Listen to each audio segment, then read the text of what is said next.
And welcome back, this is Baller Scuba with more Let's Play The Legend of Zelda. I'm joined as always by the dungeon crawler, Link. When we last left off, we went through 3 dungeons. We got a few new items that will give us access to new areas in the world map, I guess you could say. The overworld, the field map, whatever you want to call it. Outside of dungeons, we have new places to go, so let's go to them. Plus, I have quite a bit of money, so I want to spend some of that before I max that out. I should go over how to save in this game. Ooh, fairy. As you can see, the fairy does not always give you full life, just gives you 3 hearts, which usually means you get up to full life, but not this time.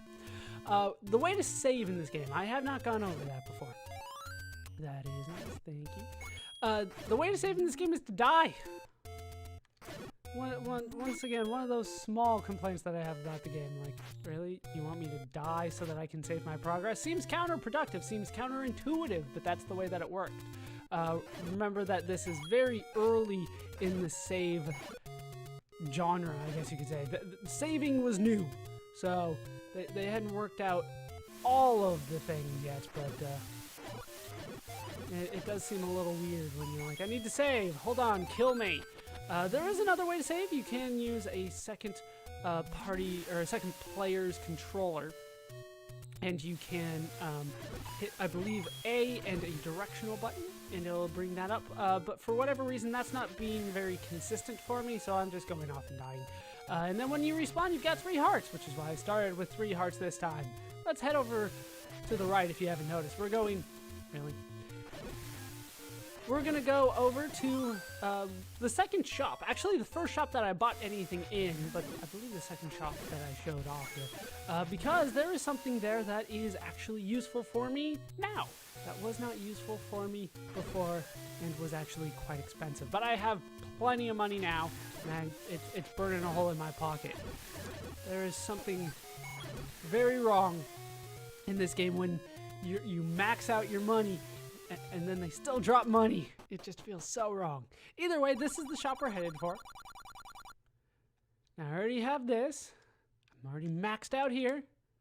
That can only mean I'm getting the arrow. I say arrow, but they come in infinite supplies. So, let's go ahead and equip that, because I actually really like the bow and arrow. I actually like it better than the boomerang in most situations. I'll probably have the boomerang on in dungeons, but when I'm out in the world like this, bow and arrow, it just works better. You can pick things up with it. You shoot a heart with an arrow. All of a sudden, we're Cupid. But you can pick things up in the distance with it, and it goes faster. That's my primary reason for liking it. Because with the boomerang, you shoot, and then it's got to come back to you. But with the arrow, as soon as it's gone, you can shoot another one. Now, here is a heart container. We have not been to this screen before, north of the shop. Here's a heart container, and it feels like I should be able to get to it. I have a raft and all. Let's just raft over to it. Doesn't work that way, unfortunately. As far as Link is concerned, there is no way to get that heart container. At least not yet. So we'll just move forward and ignore it for now. It seems like it's right there. Just, can you jump, Link? I know you're probably wearing armor and things, but seriously, jump. Here, let's see if I can. Oh, I didn't turn fast enough. Where are you coming up? I'm hoping you drop a heart. You did not. All right, we'll head up here. So 2 screens north of the shop, and we can find this wooden area. We have seen this before, but not this particular screen. I can't hit you there. There we go. Didn't drop anything anyway. We have seen this before, but not this particular screen. Just, 2 planks on the edge of the world. Now that we have the raft, all we need to do is walk onto it. And you will automatically get on your raft and head straight. You can't maneuver around when you're on your raft. You just go in one direction. But we have made it now to, I would say, a scary dungeon, because that's kind of what it looks like here, but this guy's not scary at all. He either looks like he's yawning or high or he's depressed. I don't know what this guy's doing. All right, let's head in to the dungeon and find out it's not a dungeon. It is where an old man is willing to give us a heart container. So let's grab it, the fourth one that we found outside of dungeons. And that is primarily what we came for over here. And then we'll just raft back. They're very nice about giving you the raft back. You don't have to like stand on a platform or anything. So yeah, you need the dock here in order to move forward, which is why the raft won't work there. But once again, when you consider that it's a raft and it somehow fits in Link's pocket, you can imagine my frustration when it feels like I should be going forward to get that heart container. But we can't do that just yet. We're gonna need something else other than a raft. Even though a raft should work. But we'll just take that, kill you, and move on. We're gonna head back to the origin. Not necessarily because it was complicated or anything like that, but because really where I want to go is on the other side of the origin now. We'll pick up money as we go. It's not too far of a trek, especially considering how ridiculously overpowered I am for the enemies that I'm fighting, but that's pretty much going to happen for the rest of the game now, because a lot of these enemies don't upgrade on the world map. And now I need a heart, otherwise I'm going to lose the sword beam. Just the one guy? Oh, I think I left him alive. That's right, because he was on the rocks or something. Now I can hit him now that I have the bow and arrow, but couldn't hit him before. It's kind of weird that they left that one alive instead of respawning everybody.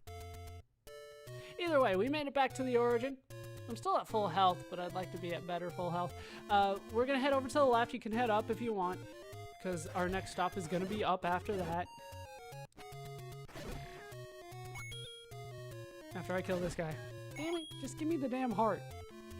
It does seem to work on a quarter heart system, even though it doesn't show a quarter heart.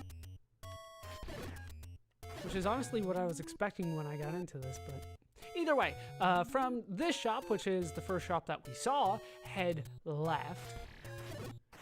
Kill the Zora and everything else in your path, and now I'm happy. Ow. The bow and arrow is actually quicker than the sword beam, so if you want to, attack quickly across the screen, arrow's the way to go. One of the reasons why I like it. Oh, thank you. I was about to say, now I need that heart again, but then a couple people dropped it. All right, so back to where the old woman sold us potions. Head north. And we are going to head closer to... Ooh, I actually want that. We're gonna head close to where we got the blue ring, which was north of here. Actually, we're gonna go back to where we bought the blue ring, because now there's something over there that I want. We don't necessarily need to get it at this point, but I have the money, and like I said, I really do not like having max money and then having like money that's dropped wasted. You know what I mean? So these guys hit hard. These guys hit hard. So I'm going to burn money when I get it, So let's activate this Armos. Oh great, he's a quick one. But arrows will make things easier for me. Alright, down he goes. In the shop we go. This is really expensive, but what I want is the $60 hunk of meat with the standard cartoon bone. I have no idea what bone in the body that is supposed to be. But either way, that is what we came for. Once again, we don't need it. It's not necessary right now, but I got the money. And now I'm back at full health. Knew that was going to happen eventually. I was too quick there. Too quick. All right, we're going to head to the right from this screen, just to kind of give you a teaser of where we're actually going to go. Plus, I get to kill that guy. And then we'll head back down here, back to the bridge, and up, back to where there's another dock. And we'll just take the dock. And this will lead us to what looks a little bit more properly like a dungeon. This guy, he's into it. He's into his yawn. Not like that other guy. But we can head in, and we can make it to level number 4 with the sickly yellow background color. Before we get started with level 4, I should point out something that I'm sure many of you noticed. Whenever you fire an arrow, you lose 1 rupee. It costs you a rupee to use your own equipment. I still like using it out in the field. I don't mind it because they do give you so many rupees in this game, but definitely in the dungeons, especially in this dungeon, we're definitely going to switch over to the boomerang. It'll be much more useful here. And I should have mentioned that before. But we got Bat on the left here. Ever so useful. Let's go ahead and grab ourselves a third key.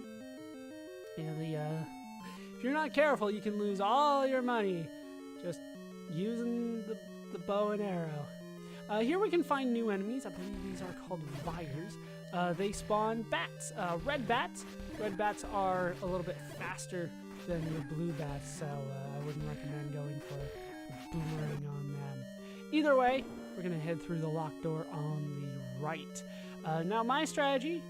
Ooh, never mind, we'll go over that in a little bit.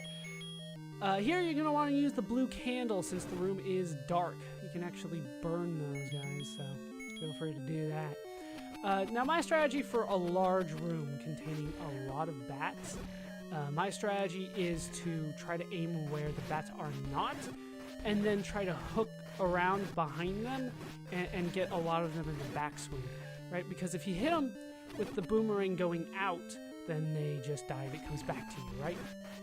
But if you throw it all the way across and then hit them on the backswing, it'll kill them all on its way back to you.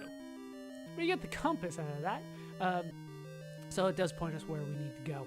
So you can easily get like 6, 7 kills on a single blow or a single throw of the boomerang if you get it just right. But it is hard to do. But that is my general strategy. So if you see me just completely whiff, that's the reason. Because I'm trying to do it on purpose. See, like that. Like you throw it behind him, and then then you get him on the backswing. So let's see if I can pull it off here. Like I said, it's hard. Well, at least I got 2. You know, it's something. But yeah, it requires them lining up. It's difficult. But I think my record is something like 5 or 6 bats on a single strike. So there you go. It's definitely possible and doable. All right, another blue candle room. Remember, you can burn these guys if you so desire. For the time being, I think I'm fine just going ahead and killing these guys with the sword. Just seems so much easier. And